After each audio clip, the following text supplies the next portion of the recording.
Okay, we are live. ¿Qué tal, amigos? Stuart here from Spain Speaks with this evening's live stream. It is 7:35 p.m., the usual start time today, of course, the 22nd of April. And today we'll be looking at some of the main stories that have caught my attention in the press here in Spain. One story dominating the press, every press outlet in Spain dedicating at least 3 or 4 pages to the news of the Pope passing away yesterday. So I've tried to find some news from the rest of the papers, let's say, because as I said, the news dominated by the Pope's passing today.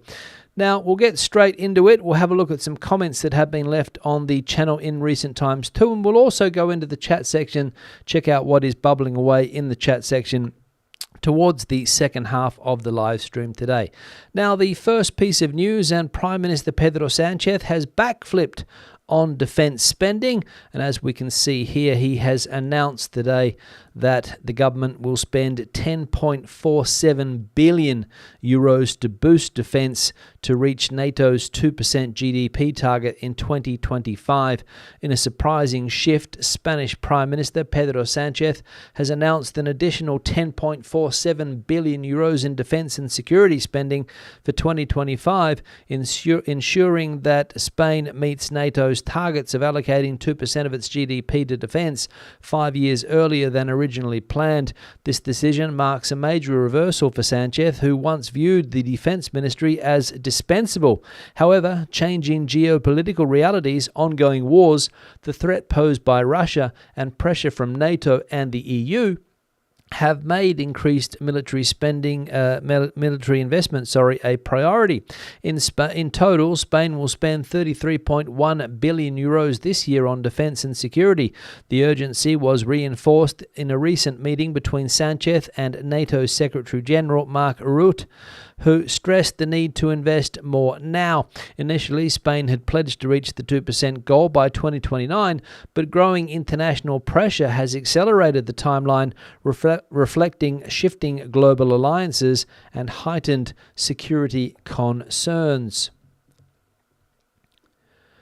So Pedro Sánchez caving into international pressure coming from the United States, of course, Mr. Trump and company, the pressure coming from the European Union, pressure coming from NATO to increase defence spending, and this year upping the spending to a whopping 10.47 billion, or increasing spending by that amount to meet that 2% of GDP. And a big backflip, as I mentioned. And as we saw there, for many, many years, Sanchez not seeing the necessity or the need of defence spending. The Ministry of Defence, the word used there, dispensable, but of course changing his mind with the realities of what's going on in Europe and abroad. As we can expect, his coalition partners in the government, the left-wing parties, the hard left-wing parties, for example, Sumar and Podemos, even though Podemos isn't in the government anymore, it's still there giving him support when it needs it, they are opposed to this increase in spending. As we can read here, left-wing parties reject Sanchez's security plan over exorbitant military spending. The Spanish left has strongly criticized Prime Minister Pedro Sanchez's newly approved defense spending plan, which allocates 10.47 billion euros to military investment in 2025. The proposal, endorsed by the Council of Ministers, has met unanimous opposition from Sanchez's left-wing coalition partner Sumar, who call the increase exorbitant and incoherent. Specifically, they object to the allocation of 18.75% of the total defence budget towards the manufacture and acquisition of new military equipment. Yolanda Díaz's party expressed its disagreement in formal remarks, while Ione Belarra, leader of Podemos, went further, denouncing the government as a government of war. From the Spanish Congress, she warned that regardless of who leads the coalition, her party would firmly oppose the plan. The backlash highlights internal tensions within the government and growing resistance on the left to increase military investment, particularly as geopolitical pressures like NATO demands push Sanchez to prioritize defense spending. So there we go. It is going to be difficult for Mr. Sanchez to convince those coalition partners on the left, the Sumar group of parties, about this increase in defence spending. The Council of Ministers approving the increase today, but of course the opposition coming from not only Sumar, the group Sumar, but also from Podemos, which, as I said before, Mr. Sanchez needs their support in the parliament to get his ideas passed. So things not looking good for Mr. Sanchez, but as we know, he's been in this situation many, many times before and has managed to keep all of the parties that are in support of his government happy, and they have passed important laws, of course, in the past, and Mr. Sanchez continues to be there today. Moving on, third piece of news here now, and housing prices in Spain continue keep climbing. A rundown ground floor apartment costs €900 a month. Housing prices in Spain have risen sharply over the past year. According to the Housing Price Index, the average value increased by 11.3% compared to the previous year. New build homes saw a 12.3% rise, while second-hand homes increased by 11.1%. Prices also rose by 1.8% in the last quarter. Bank Interbank forecasts that this trend will continue, albeit at a slower pace. The main driver is the lack of supply in the market, unable to meet high demand. Factors fueling the increase include a stable labour market, growing interest from foreign buyers, and rising rental costs, which are pushing more people towards buying. Despite rising interest rates from the European Central Bank making mortgages more expensive, the market has not yet slowed significantly. In October 2024, the average home price in Madrid reached 4.429 or 4,429 euros per square metre, or 479,056 euros per property average, with higher prices for furnished homes or those with features like elevators or terraces. So, bad news for the population in general, those that are looking for a new home, looking to invest in property, of course, the first home buyers, because those house prices keep on rising, and we have seen various protests in Spain over the last couple of years, people hitting the streets protesting about the rising housing costs and the fact that they can't get into a new home. They can't afford to get onto the property ladder, and that's what people are complaining about. But as we saw there, those prices keep rising. They keep rising and they keep rising. Fourth piece of news now. And the dream of a 100% renewable electric system in Spain is closer than you think. Earth Day 2025 was celebrated on the 22nd of April under the motto, Our Power, Our Planet, highlighting renewable energy as a pillar of the ecological transition. Experts and activists say Spain is already a key player in renewables, where these sources are not just the future, but the present. Greenpeace spokeswoman Maria Prado emphasizes that Spain has long been a strategic renewables hub, nicknamed the country of the sun for its abundant solar radiation, and is endowed with significant wind, marine and biomass energy resources.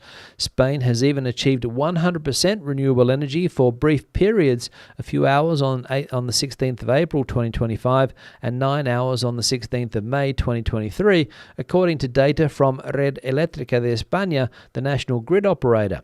These milestones are seen as hopeful signs that a fully renewable power system is within reach, a view shared by Mario Rodriguez of the Foundation for Ecology and Development, the ECODES or ECODES organization.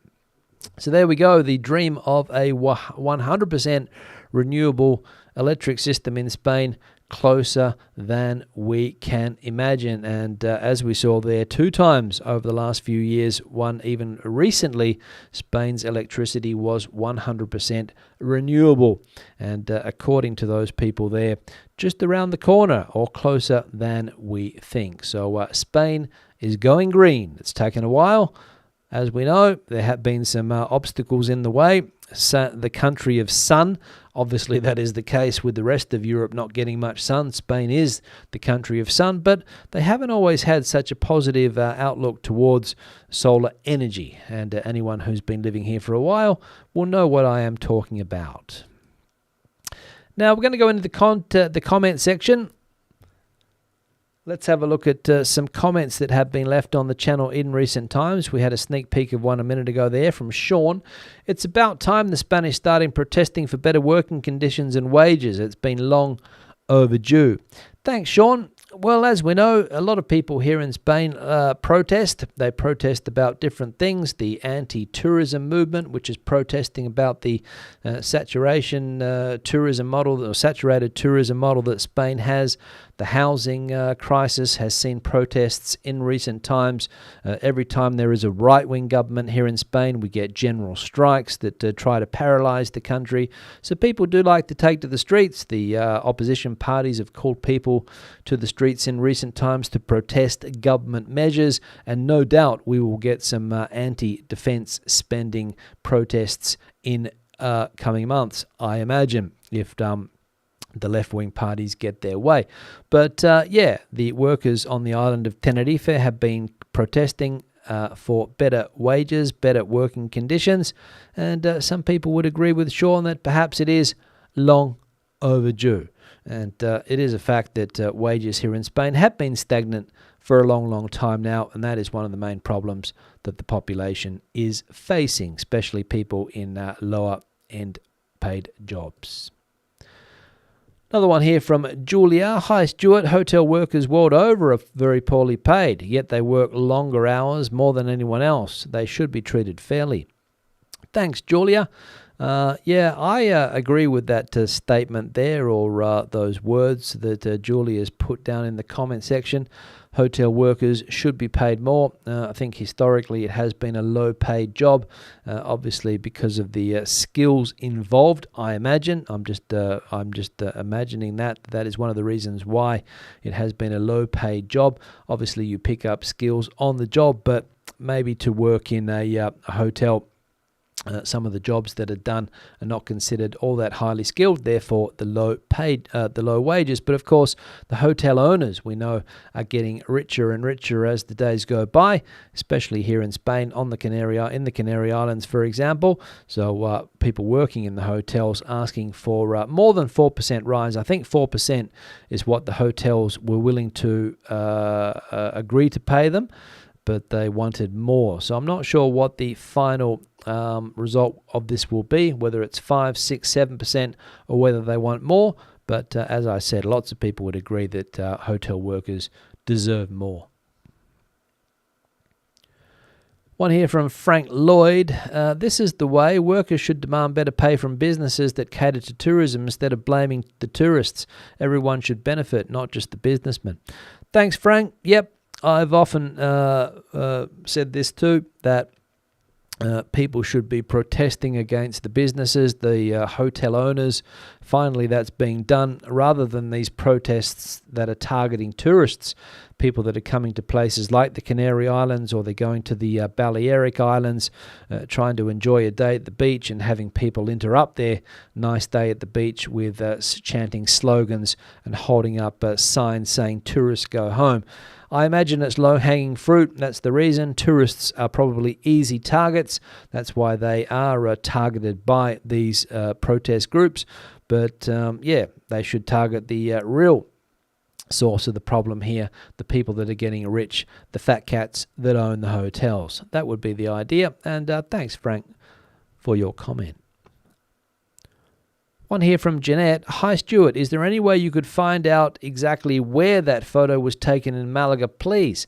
I looked up Sendero Litoral, but there are many on the Costa del Sol. It's beautiful. I would like to go there. Thanks. Thanks, Janette. I'm sure that we will be able to find out exactly where Fred took that photo. Fred is a Patreon of mine, and often sends me information. So, Fred, if you're watching, I'll send you a message via the Patreon to know exactly where you took this photo here. Let's put it on the screen now so that we refresh people's memories. There it is on the backdrop here. So, thanks, Fred, for the photo. Thanks, Janette, for the comment there.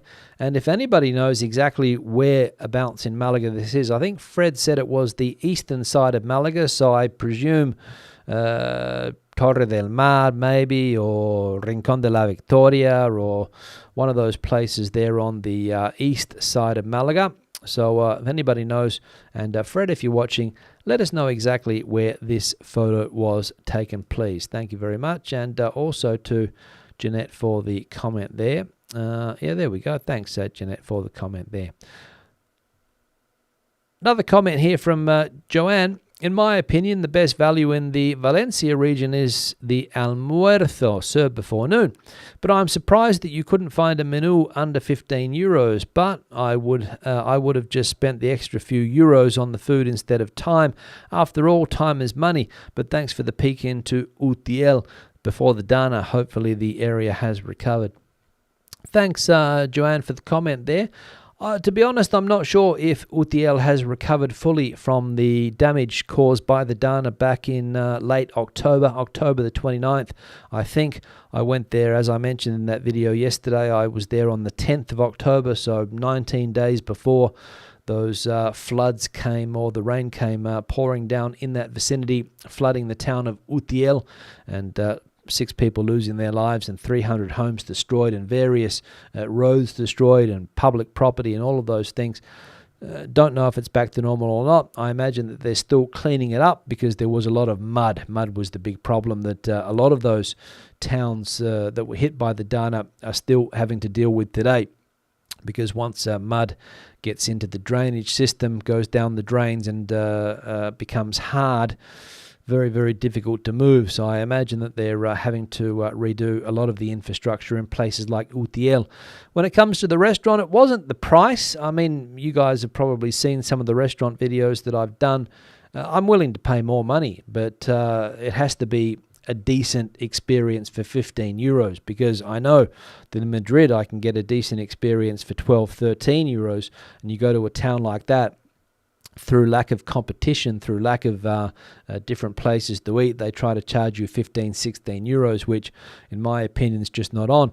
And what I did was I hopped back in the car and I went to a town just down the road called Requena, and I had lunch. I think I even filmed the lunch experience for, I think it was 9 euros, the lunch experience. But I couldn't get that in Utiel. And also, there was no one eating lunch at 2 o'clock in the afternoon there. Maybe it is the case, as Joanne points out there, that in Valencia people eat the old almuerzo before noon, and therefore the menú del día is not so common. Don't know, but thanks for the comment. And the final comment here from VirtualWO. Guys, don't spoil Tenerife. I will be retiring there in 14 years. The only place in Europe where Christmas is done in shorts. Thanks, Virtual. I imagine that you could also do Christmas in shorts on Gran Canaria. You could probably do Christmas in shorts maybe on other Canary Islands as well. Don't know. Maybe December is a colder month down there. But as far as the rest of Europe is concerned, yeah, I reckon you're right. The only place you can do Christmas in shorts, unless you get a bit of a warm spell in Alicante or Valencia or Malaga at that time of the year. Long pants only, I think it would be. But yeah, and we'll try not to ruin your plans to retire on the island of Tenerife there, even though we can't really control what happens on the island over the next 14 years as far as mass tourism and other things are concerned. But thanks for the comment anyway, and I hope all goes well with your plan and it comes to fruition for you. Now, into the live chat I'm going to go in just a moment. I'm going to change the backdrop picture. This one here was sent in by Colin, and it's a picture of a place in La Manga in Murcia, a place that I will be visiting very shortly. La Manga de Mar Menor, and I will say it looks like a lovely day in that part of Spain. I imagine that there are lots of days like this one here in that part of Spain, which has some of the best weather, as we know, in the whole of the country. So thanks, Colin, for sending this one through. And if anybody has a similar picture that they would like to see on the backdrop. The email address is this one here, spainspeaks@gmail.com. Feel free to send those pictures through. And any other information that you would like to send my way, the email address is that one there, spainspeaks@gmail.com. Now, I'm also going to put the like icon on the screen. If you haven't hit it yet, please do so. We're currently sitting at, let me check here, 42 likes. 42 likes. So if you hit that like icon, which you'll find just below the video. If you're watching on the television, which a lot of people do nowadays, I've mentioned it before, but something like 42 or 43% of all views on my channel now are coming from the television. So the YouTube television app must be working well, I will say. So if you can hit that like icon, please consider it. I'm also going to turn the fade down a little bit because I can see my hair is sort of looks as though it's on fire there, so I'll turn that down. So hit the like icon, please. Now, Fred has got back to us. The question was asked before. I think it was Janette, was it, who asked exactly where it was, and Fred has come through. Obviously watching Fred. G'day, Fred. And the response from Fred is that Cala de Mijas, the photo that you used was taken in Cala de Mijas. You used one last year from Rincón de la Victoria. So Cala de Mijas. So maybe that's on the west side of Malaga City, I think. But apparently the photo that we saw before is Cala de Mijas. So thanks, Fred, for sorting that one out. Now, I'm going to thank the supporters of the channel. Let me just do that here quickly. People that have given a super thanks in recent times, people that have bought me a coffee, longer term supporters like Fred, for example, there on Patreon, just sent me a message on the Patreon. Thank you very much for that support. And also for the channel members here on the YouTube channel, people that have become members of the channel in recent times, starting at 99 cents a month. You can help support the channel through YouTube as well. And if you haven't subscribed to the channel, it doesn't cost anything. Hit the subscribe button. We'll see if we can get up to the 100,000 mark sometime this year. That's my objective with the channel, to hit the 100k mark. So hit the subscribe button if you haven't done so, and let's see if we can grow the channel even more. Now I'm going to go into the chat section. Let me, I don't think I've forgotten anything. Let me scroll up to the top here. Andrew is the first person that I can see in the chat.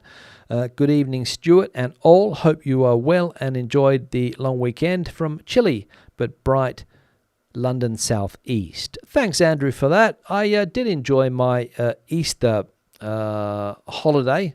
I had a week in Portugal. So I'm fortunate in that regard. Well, even though I do work from Portugal, so perhaps I'm not that fortunate. But yeah, a lot of people would have had the long weekend, taking the Friday and, of course, the Monday as well. Yesterday was a normal working day here in Madrid. And but other parts of the country, it gets a bit confusing. I think Catalonia, they have Easter Monday. And I know, of course, in Australia, Easter Monday is a day off, as it must be also in the UK. Barbara's in the chat here too, coming in from the Playa Flamenca. The weather has been mixed. Temperatures 21 degrees this afternoon and some rain. Thanks, Barbara, for that.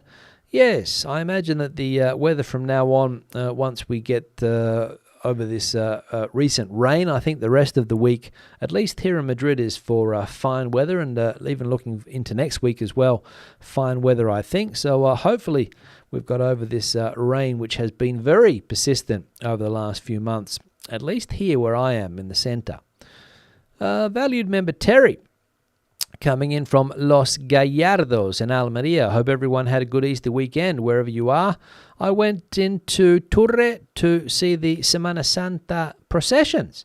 Yeah, very common in some parts of the country over that Easter week are the processions. Obviously in the south, everyone knows the Seville processions, of course. Malaga has processions where you are there, in Almeria as well.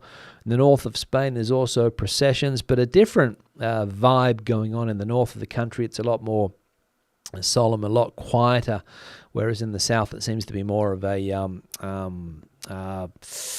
a noisier event, I think, whereas the in the north they celebrate, I use the word celebrate the Easter, the processions in a calmer way, let's say, or at least I believe that is the case. Bob's in the chat as well, valued member 2, coming in from Torrevieja. Won't be catching the live today, but we'll catch up later. On my recommendation, they tried sobrasada Iberica, which is important, the Iberica at the end there to get the good stuff. We can see why you like it. Yes, absolutely, Bob and Jill there in Torrevieja. It is a lovely snack. From time to time, you wouldn't want to go overboard on the sobrasada. You'll probably be seeing a heart specialist if that is the case. But every now and again, with all of these Iberian snacks here in Spain, whether it's the chorizo as they say, salchichon, sobrasada as well, fuet, all of these things in moderation, I think. John is also here, a valued member 2, last day in Almeria, returning to the UK. Have a great week, John. Thanks, John. Have a great trip back to the UK. I'm sure you will be missing Spain as soon as you hop back on that plane. Sani's in the chat here as well. Hi, everyone. Hope you've had a good start to the week. In Paiporta is Sani for another week. Storms all afternoon, raining, thunder and lightning. I guess you can call them tropical storms. Thanks, Sani, for that.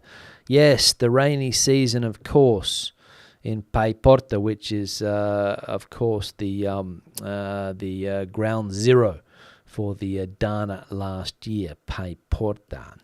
Tio Al, back in Philadelphia, warm and sunny there, busy, and we'll watch the rerun as it's 1:30 in the afternoon there. Good to see you, Al. Good to see that you made it back to the United States safely. Amanda's here too, coming in from Shropshire. Chilly Shropshire.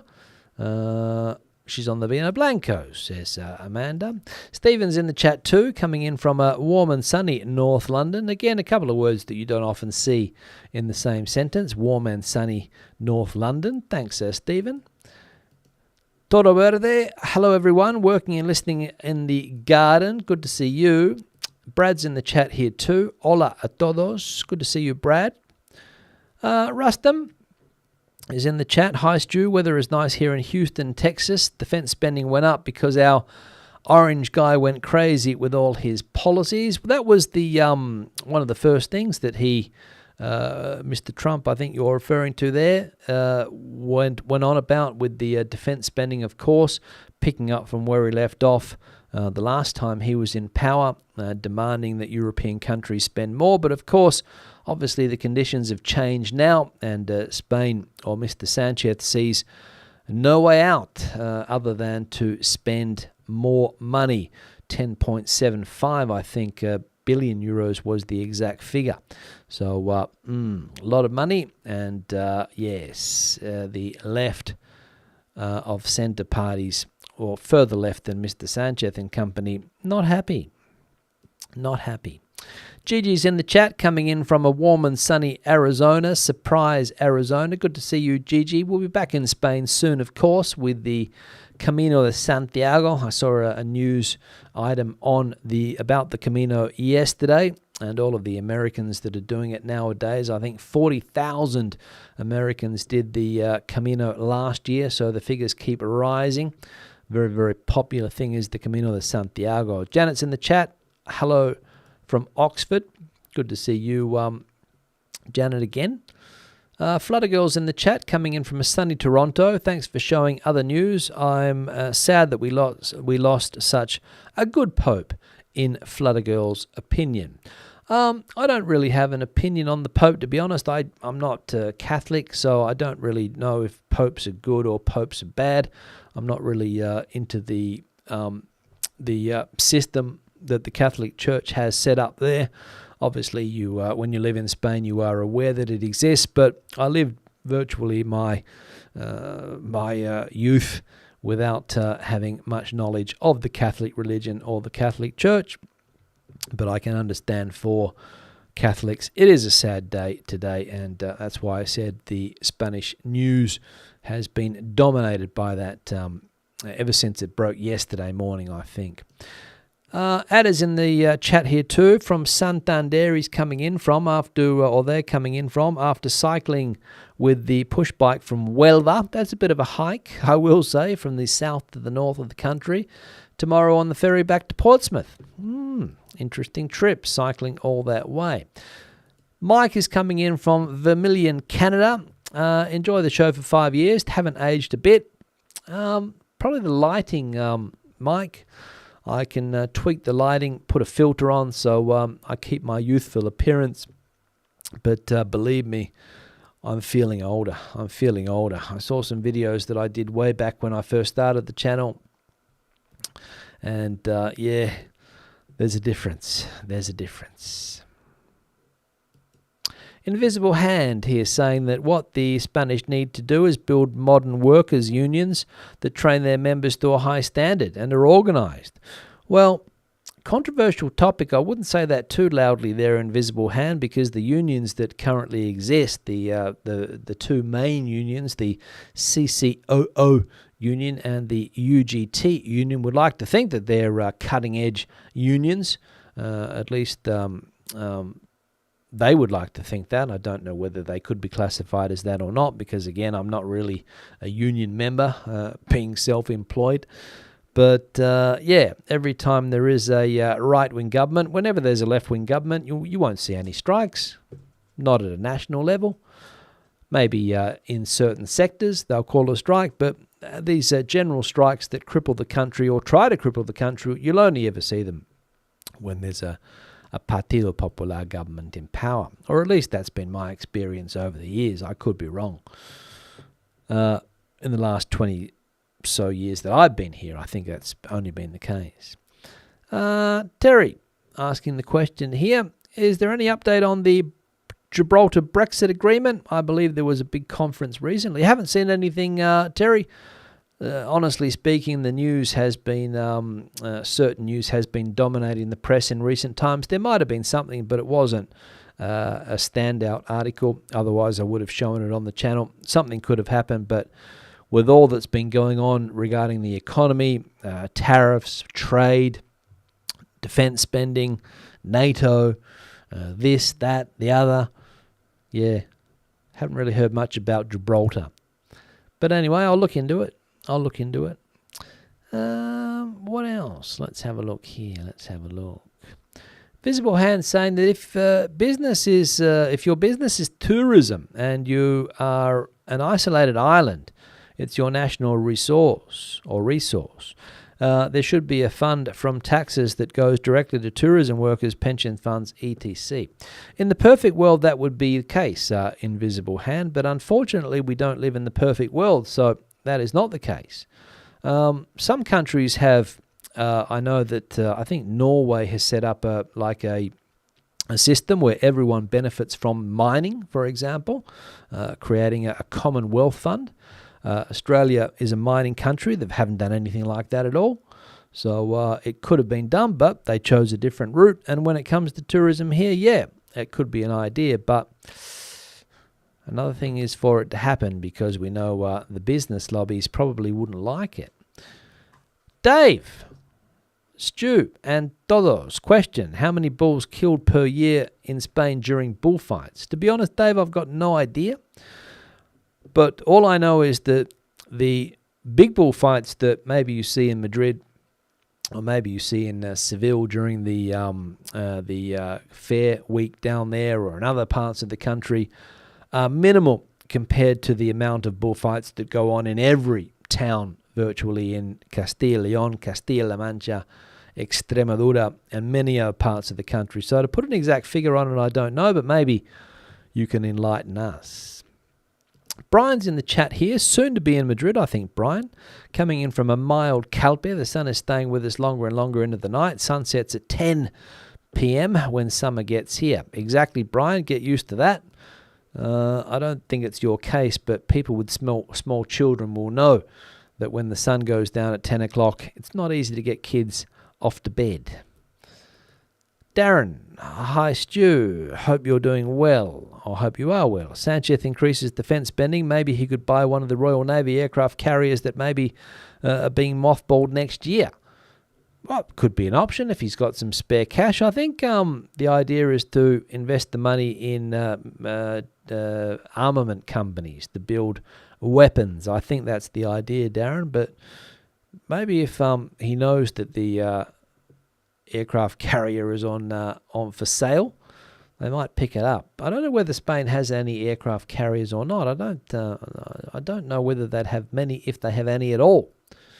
Submarines, I know they have, and other ships, but aircraft carrier, don't know. Marianne saying hello from Southern California, wishing everyone a lovely day. Thanks for that, Marianne.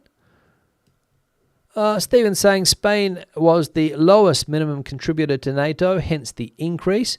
Well, yeah, the pressure came on, Stephen, and Spain would continue to be the lowest spending country in NATO if there wasn't this pressure being piled on at the moment from, as we saw there, the United States, the EU, and NATO. So, yeah, I'm sure that they were quite happy to continue spending the least amount of money possible on defence and putting it into more social policies. Diffie asking the question here, who am I voting for, Stu, Dutton or Albo? Diffie referring to the Australian elections, which are coming up, I think, early next month. Don't quote me on that, because I don't vote, Diffie. I'm a non-resident for voting purposes. I had my name taken off the electoral roll because, as you probably know, if you don't vote, you get a fine. And to avoid getting those fines, Diffie, I scrapped my name from the roll or from the register. So when it comes to Dutton or Albo, to be honest,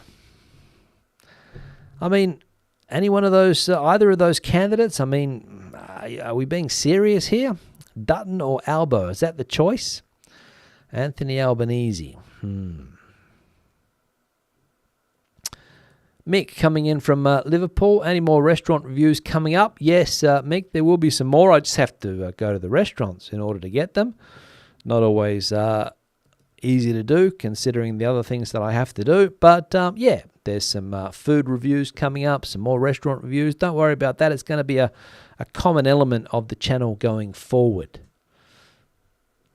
YouTubers is in the chat here too, coming in from Tora on the Costa Blanca. Oh, not coming in from there, I don't think, but it has the warmest winters that they've experienced in southern Europe. Warmer than Greece and the Turkish Riviera. But is it warmer than the Canaries? That's the question, YouTubers. I don't know. It could be. And Charlie asking the question here, hi Stu, or hey Stu, any advice for new autonomos or freelancers? I've just finished my first quarter as one, and I'm getting used to all the payments over the year. Yeah, my advice, Charlie, would be get a job at a company and get somebody to pay you rather than being an autonomo here in Spain. It's a profession that is, unless you're making a lot of money, I wouldn't recommend it at all. The government scrapes you for virtually every inch of profit that you make through social security contributions and tax and the like. And yeah, unless you're putting a lot into the system, you're going to get a fairly bad pension at the end of it. So my advice would be to find somebody to pay you a salary every month. That would be my advice. Diffie saying, I got a couple of fines for not voting in Australia. Never paid it. Found compulsory voting an absolutely ridiculous concept. Well, some people will say it's ridiculous, Diffie, but if you look at the some of the countries where democratic elections take place, and if you look at the voter turnout, you realise that perhaps they're not democratic at all with what happens in the electoral system. Is Australia the perfect system when it comes to voting? I don't know. There's an argument for and an argument against. I remember back at university we looked into this, and some people will say that it's the best system in the world. Other people will say it's not. It's not democratic because they're forcing you to vote. But maybe it's the most democratic because everybody's voting, right? Don't know. Just putting it out there. The Juan Carlos I carrier. There we go. So there is an aircraft carrier according to Rick. Thank you very much, Rick, for that. Now, on that note, I'm going to wrap it up. That's the end of the chat section. It's been a pleasure as always. I'll be back again on Thursday. And actually, I won't be back on Thursday because I've got something to do. So the next live stream will be again on Sunday, sorry. Hope to see you then. Hasta luego, hasta entonces, adios, bye-bye. More regular content coming out in the meantime. See you then.